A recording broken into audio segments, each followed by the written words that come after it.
And now, from the HBO Real Sports Studio in New York, your host, Bryant Gumbel. Good evening, and welcome to Real Sports, where we begin tonight with a trip to the United Arab Emirates. A small nation on the Persian Gulf, the UAE is in many ways a rare Arab beacon of Western values.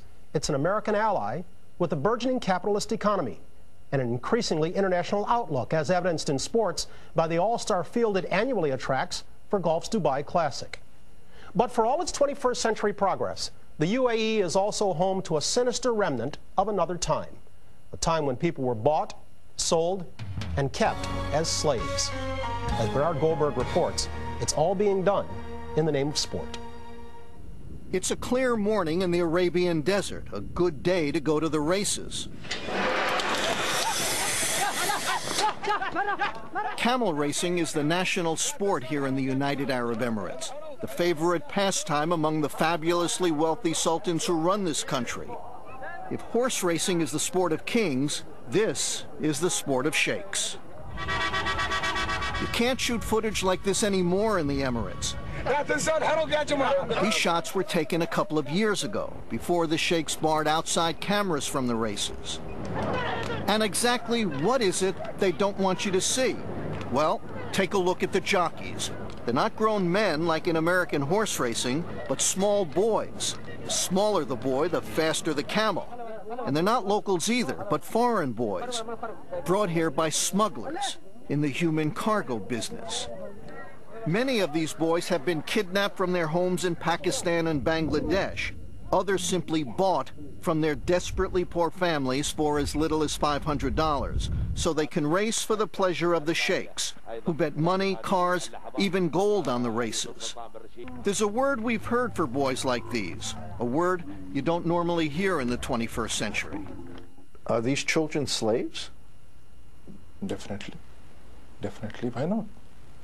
They are getting nothing. And these are the ages to get some education. These are the ages to get some good food, some good health. And they are getting nothing. Ansar Bernie is a human rights advocate from Pakistan who has made dozens of secret visits to the desert stables where the jockeys are kept. He's seen how the boys live and work, which is why, so far, he's snuck over 100 of them out of the camps and out of the country. What do they tell you? The atrocities.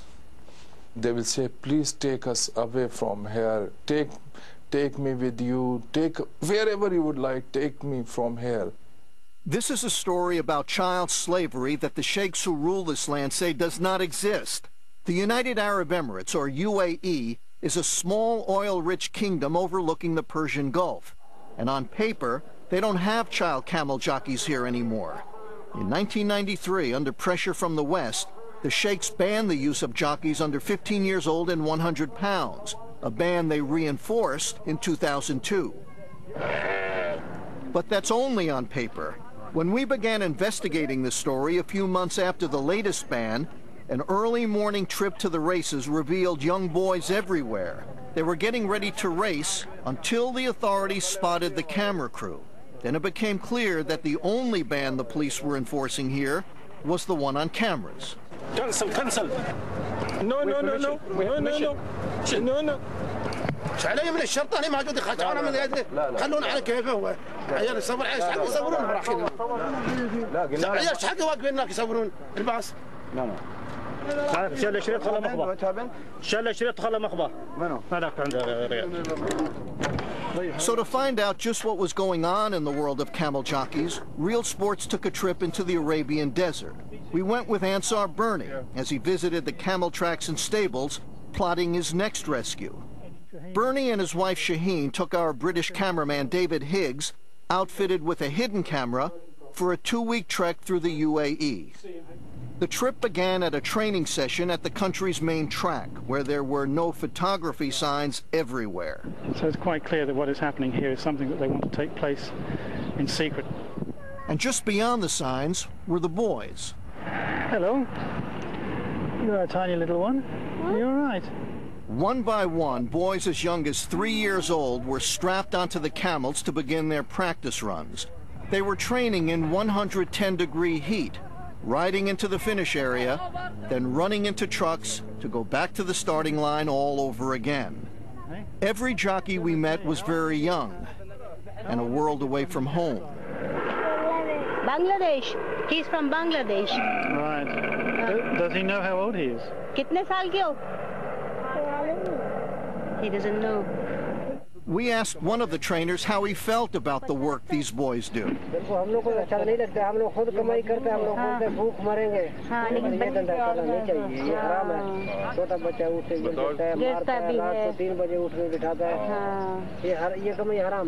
But for these boys, the only thing tougher than a day at the track is a day at home.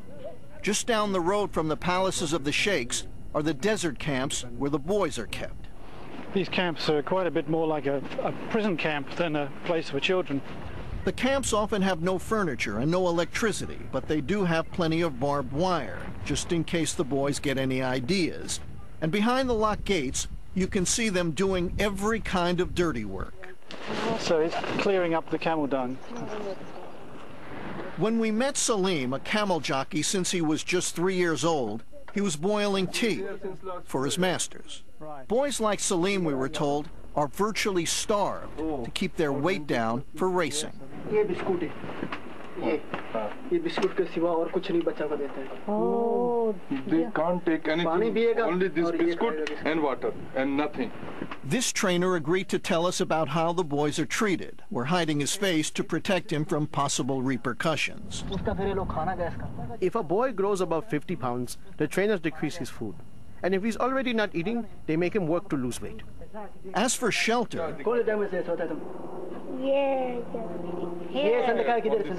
What, here, on the floor? Yeah, on This is where he sleeps. On the sand. Okay, well, it looks like this boy doesn't have a bed. He just lies here on the sand. yeah, he's telling us he sleeps here. Right, that's where he lies. So if they eat well, if they sleep well, They will gain weight. and that's the worst thing that could happen. They can't gain weight. as bad as it is for some boys, it's even worse for others. Saddam told us his father back in Bangladesh had sold him to the camel camps, not for money to feed the family, but for liquor. Now he's got new problems. Can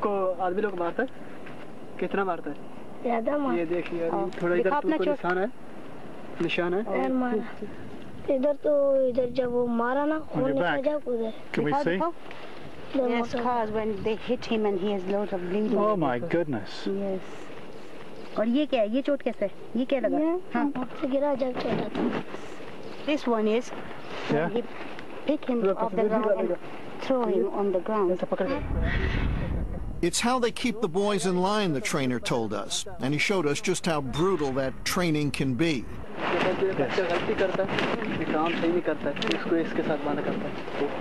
Oh my God, whenever they're not happy with a child or he makes a mistake, they would tie him with... Tie him to the chains. And after he's chained up, the boy is hit, sometimes with his own camel whip. We asked the trainers at this camp if all the boys get this treatment.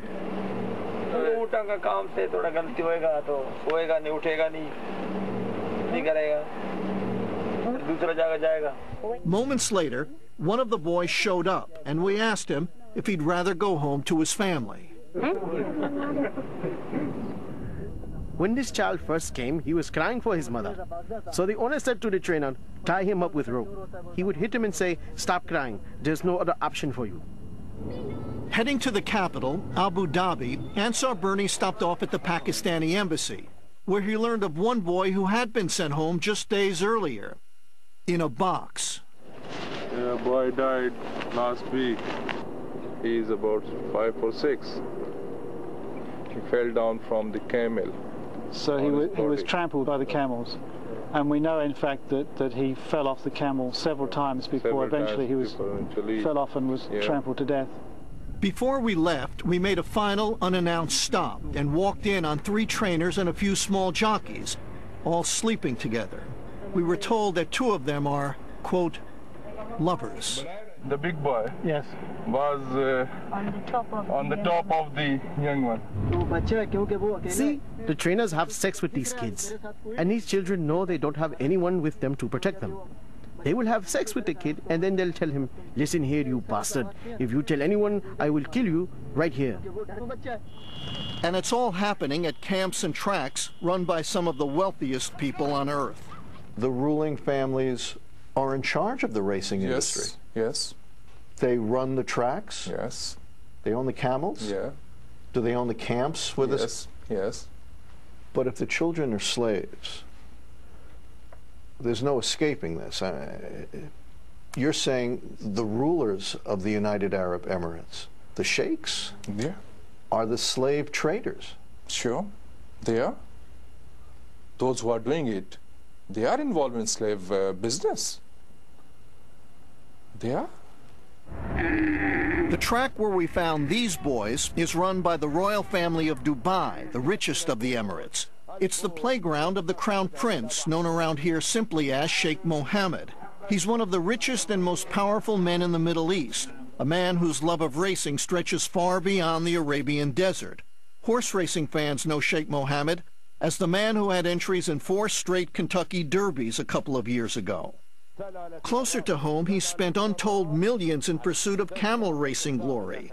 His family's complex includes a camel hospital, where his camels get the finest medical treatment, while new, faster ones are genetically engineered. These pampered animals train with the best equipment and cool off with daily dips in their very own pools. It's a life of luxury the camel jockeys will never know. So the camels eat better, they live better. If they get sick, they get better treatment.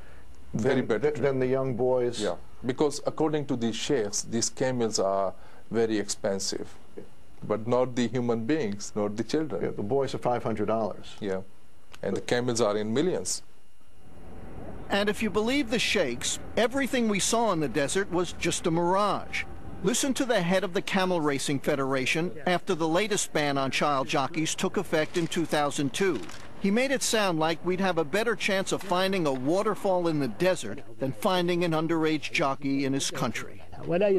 Absolutely impossible. Absolutely impossible. Absolutely impossible to find a jockey who is below 15 years of age. And it will never, never happen. I totally dismiss this argument. This is impossible. But by the time the trip was done, Ansar Bernie had a long list of boys he hoped to sneak out of the camps. It was just a question of where he would take them. Some of these boys, after all, were too young to tell him anything at all, least of all, where they might have come from.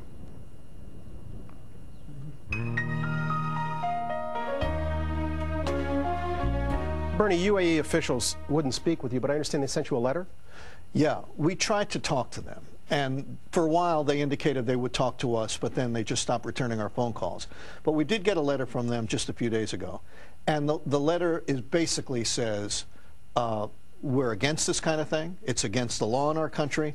And do you remember the scene in Casablanca where the policeman says, gambling? I'm shocked. Well, this is basically the Casablanca defense, that they're shocked that this is happening in their country, and they are adamantly, they say, against it. That age ban of 2002, was it ever really in effect, or was it always just a guise? It was always on paper. Reinstated in 2002 from 1993. So on paper, they've done all the right things, but the paper never jibed with reality. Those who are engaged in this, are they immune to international pressure? Well, you know, the United States can put sanctions on countries that do things like this, but what kind of sanctions, in reality, are you going to impose on a nation like the United Arab Emirates, where the streets might as well be paved with gold? Yeah, it's like giving financial incentive to Bill Gates. Yeah. What are you going to tell Bill Gates, that we're going to take what away from you? Yeah. So they're immune in that the sultans and sheikhs run the country. Makes it easy. As Bernie noted, exposing the plight of these camel jockeys is only part of Ansar Bernie's mission. Putting an end to the practice and saving those involved are also his priorities. We focus on those ends in the second part of our story from the UAE. The child jockeys here have one thing in common. They all come from somewhere far away. For many of them, that places 2,000 miles to the east in the third world slums of Bangladesh. It's a country as poor as the Emirates are rich. The only resource they have in abundance is people. And that is precisely why the smugglers, Pakistani and Bangladeshi smugglers who traffic in little boys, come to desperate villages like this one, where they have a choice: steal a boy or buy one. Parents are selling their children? Yes. In places like Bangladesh? Yeah, and Bangladesh, Pakistan. Because they are very poor. They're selling because they're very poor. Very poor. They are dying without food, so they need some money for their children. But often that money never comes. Once the smugglers get the boys, they usually pose as the parents themselves and pocket the small salaries that some of the jockeys are paid. And there's not much the villagers here can do about it. I want to go over there and get my sons back, but I don't know where they are. I just know that they raced the camels. Her name is Layla, and this is her fourth son, the only one she still has. Layla lost her first 3 boys after smugglers took the family to Dubai on the promise of work. Once they got there, the smugglers took the boys to the camel camp and had her sent home. I will not give this son over to camel jockey work. I gave my first sons, but now I know that they are in trouble. I want to bring back the other sons from that work, bring them back in my own house. But the odds are not in her favor. Even the jockeys who do make it out of the camps often don't know who their parents are or where they came from. So here in Dhaka, the capital of Bangladesh, volunteers run a shelter where they raise and educate camel jockey orphans. Most were injured too badly or grew too big to be of any more use as jockeys. All of them are getting some sort of rehabilitation for what they went through at the camps. These boys are rehearsing a play about their former lives.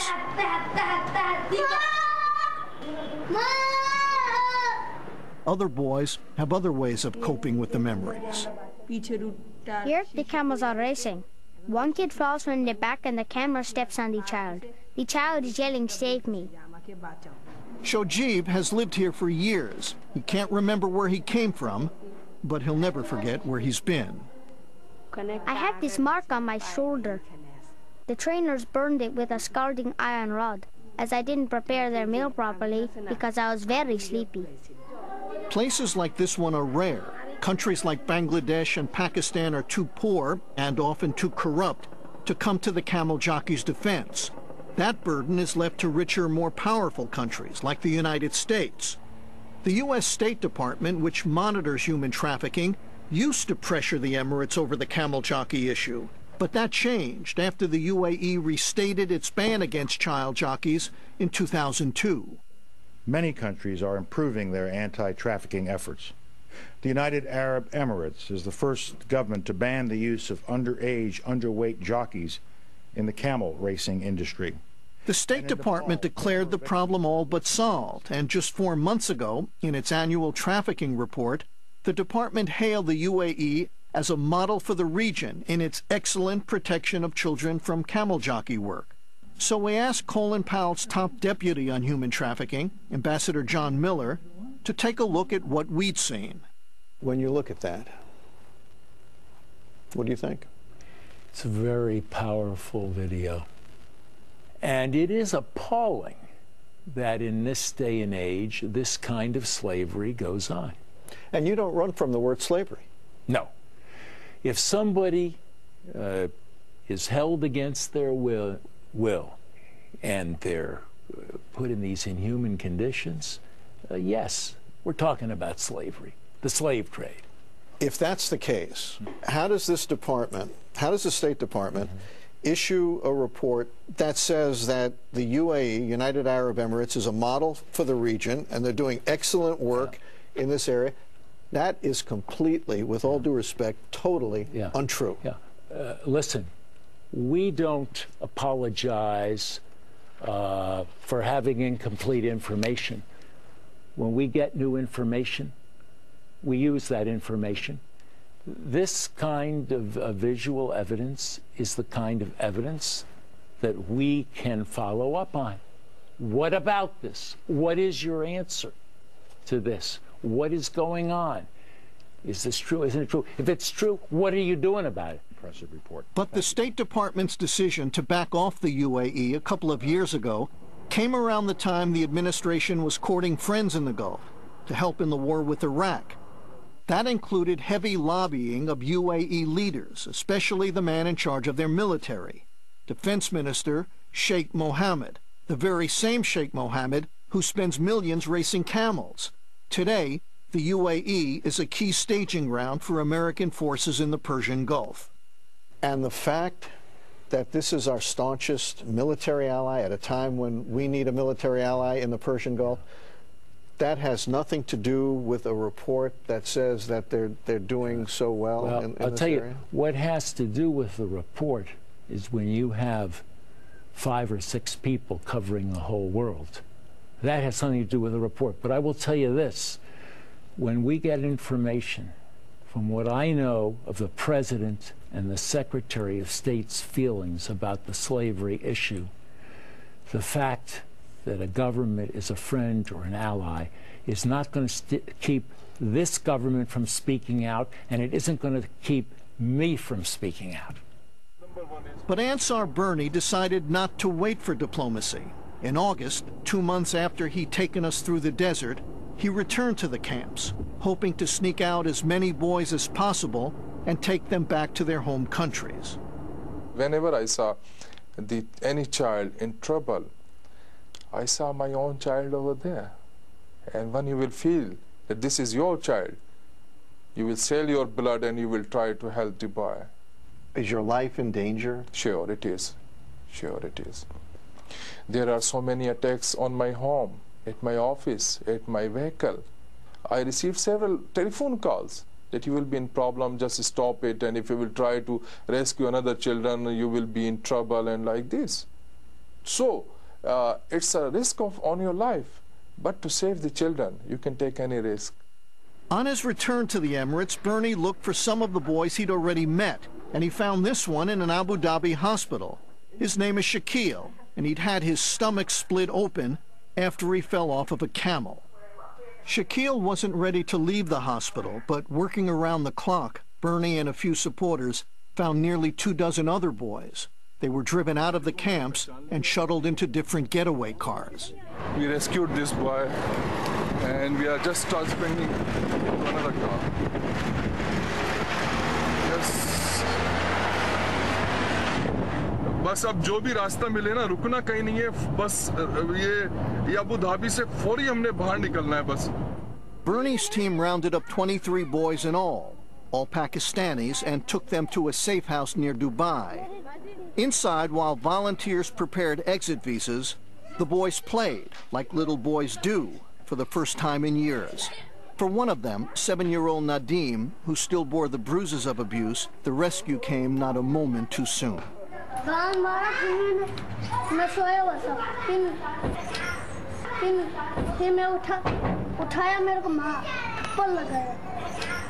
It's difficult to look at these tapes and not, I don't think I'm being too dramatic here, and not weep at what you see. Has that ever happened with you when you see Several it? times, so, because I'm a human being. I'm a human being too. It's difficult for you to see what you see? It is difficult.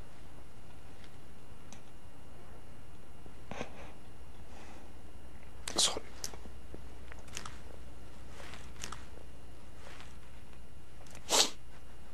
I have a pain. I always have tears in my eyes because they are human being too. Treat them like a human being.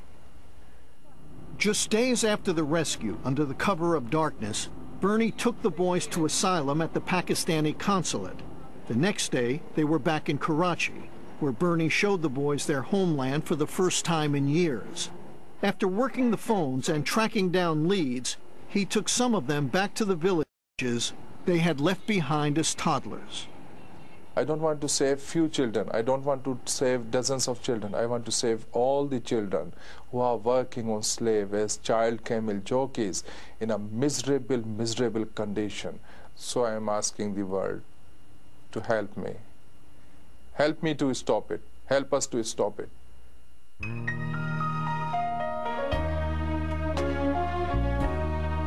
Bernie, Ambassador Miller says we can follow up on visual evidence. Does history suggest they will, or they'll do nothing? Well, first let me say the visual evidence he's talking about is from today. This is current footage. There's no current stock footage. stuff. It was shot just a few months ago. Right. It's current stuff. I got the impression that Ambassador Miller is a real straight shooter. He seemed like an eminently decent guy. He's already spoken to the ambassador in Washington from the Emirates, and I think that the State Department is serious about this. You correctly focused on officials in the UAE, but what about officials in places like Bangladesh and Pakistan? Are they complicit? Are they apathetic? Are they ignorant? Yeah, that's a very, very important question.